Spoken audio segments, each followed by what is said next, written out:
سہیل آفریدی صاحب جو ہیں پتہ نہیں آپریشن سے وہ کیا سمجھتے ہیں، ان کو محض سوات کا آپریشن یاد آتا ہے کہ جہاں نقلیں مکانی ہوئی تھی، آبادی جو ہے اس کا بڑا حصہ جو ہے وہ منتقل کیا گیا تھا اور خالی کرا لیا گیا تھا بستیوں کو، اس کے بعد پھر کارروائی ہوئی تھی۔ میرا خیال آپریشن سے مراد ان کی شاید وہی ہے کہ بھئی لوگوں کا نقل مکانی کرنی پڑے گی، گھروں سے نکالنا پڑے گا، وگرنہ کارروائیاں تو جاری ہیں، ٹارگیٹڈ آپریشن تو اب بھی ہو رہے ہیں۔ جی یہی آتا ہے کہ ٹارگیٹڈ آپریشن بھی ہو رہا ہے، لیکن ساتھ ساتھ سہیل آفریدی صاحب جو ہے وہ ہر دوسرے دن یہ اسٹیٹمنٹ بھی دیتے ہیں کہ آپریشن نہیں ہونے دیں گے۔ اس سے اور زیادہ کنفیوژن بڑھ جاتا ہے کہ ریاست جو ہے وہ اپنے کام کرتی ہے یا وہ ان کے خلاف کارروائی کرتی ہے، اتنے جوان مارے جاتے ہیں، روزانہ کی بنیاد پہ پولیس والے شہید ہوتے ہیں، مگر اس کے باوجود آپ دیکھیں کہ وہ ایک ہی سٹانس ہے کہ صرف مذاکرات کرنے ہیں، اس کے علاوہ کوئی بات یعنی کارروائی نہیں کرنی، دہشت گردوں کا خاتمہ نہیں کرنا، ہم نے صرف ان کے ساتھ بات چیت کرنی ہے۔ یہ جو اپیزمنٹ کی پالیسی ہے فورس، یہ ریاست کے لیے بہت پرابلمٹک ہے، اور اس پالیسی کی وجہ سے لوگوں کے اندر بھی ایک ظاہر ایک پاپولر پولیٹیکل پارٹی یا ایک پولیٹیکل سٹانس جو ہے اس کو لوگ فالو کرتے ہیں۔ اور اس کی ایگزامپل جو دی آسما وہ انہوں نے بلوچستان کی دی، بڑی شاندار ایگزامپل دی۔ انہوں نے کہا کہ وہاں پر آپ دیکھیں کس طرح سے انگیج کیا گیا، وہاں پر جو سیاسی نمائندگی ہے اس کو بھی یعنی کہ شامل حال رکھا گیا، جس کی وجہ سے وہاں پر کنٹرول جو ہے وہ زیادہ رہا دہشت گردی کے خلاف۔ آج کی پریس کانفرنس کے بعد آپ کو کیا لگتا ہے کہ کیا ہارڈ اسٹیٹ سے ویری ہارڈ اسٹیٹ بننے کی طرف جا رہے ہیں؟ میرا نہیں خیال، جب بار بار وہ آئین کی بات کر رہے ہیں تو اس کا مطلب ہے کہ جو بھی کام ہوگا وہ آئین کے دائرہ کار کے اندر رہتے ہوئے ہوگا، لیکن کلیئرٹی کے ساتھ 2026 کے اندر دہشت گردی کے خلاف جنگ کو آگے لے جانا پڑے گا، نیشنل ایکشن پلان کے اوپر عمل درآمد کرنا پڑے گا، اس کے کیے بغیر چارہ نہیں ہے۔ اور یہ ریاست کے لیے بھی سب سے بڑا چیلنج ہے، یہ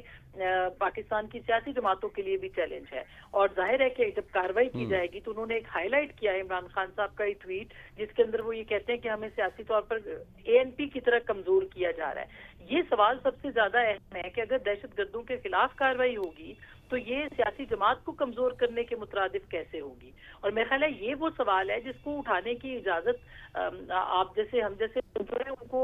پاکستان کے اندر کم ہی ملتی ہے، اور وہ کم اس لیے ملتی ہے کہ آپ کے اوپر ایک پوری ٹرول بریگیڈ ہے جو آ جاتی ہے اور وہ کہتی ہے کہ آپ کو سوال کرنے کا اختیار نہیں ہے۔ اسی طرح سے انہوں نے یہ کہا کہ باقی سیاسی جماعتیں جو ہیں ان کے اوپر کیوں اٹیک ہوتے ہیں اور ان کے اوپر اٹیک کیوں نہیں ہوتے۔ مطلب یہ ہے کہ انہوں نے صاف ایک واضح لفظوں میں یہ سوال اٹھا دیا ہے کہ یہ جو اپیزمنٹ ہے پاکستان تحریک انصاف کی فتنہ الخوارج کے ساتھ، یہ اپیزمنٹ کیوں ہے، اور یہی وجہ ہے کہ ان کے اوپر وہ ان کے مطابق اٹیکس نہیں ہوتے ہیں۔ تو یہ ایک بہت کلیئرٹی کے ساتھ جو ہے ان کی سٹیٹمنٹس آئی ہیں، اس میں کوئی میرا خیال ہے کہ سب سے امپورٹنٹ بات یہ ہے کہ دہشت گردوں کے ساتھ جو بھی سہولت کاری یا جو ان کا پولیٹیکل نیریٹو یا ان کا جو بھی نیریٹو آگے بڑھایا جائے گا، ریاست اس کو کسی صورت برداشت نہیں کرے گی۔ اور یہ وہ چیز ہے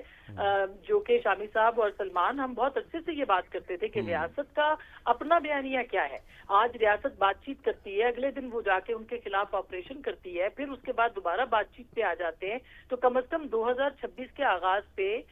یہ تو پتہ چل گیا کہ کلیئرٹی موجود ہے اب کہ کوئی گڈ اور بیڈ کی پالیسی نہیں ہوگی اور کوئی اپیزمنٹ نہیں چلے گی اور کوئی مذاکرات نہیں ہوں گے ان کے ساتھ، اور اب کلیئرٹی کے ساتھ پہلے دہشت گردی کا خاتمہ کریں گے اور پھر آگے بڑھیں گے۔ تو یہ ایک بہت دیر آئے درست آئے، اگر ریاست یہ فیصلہ کر رہی ہے کہ گڈ اور بیڈ کی کوئی پالیسی نہیں ہے تو پھر تو ٹھیک ہے، پھر آگے بڑھنے کا رستہ موجود ہے۔ اچھا آسما، اب منطقی تقاضا تو یہ معلوم ہوتا ہے کہ آئین کے دائرے میں رہتے ہوئے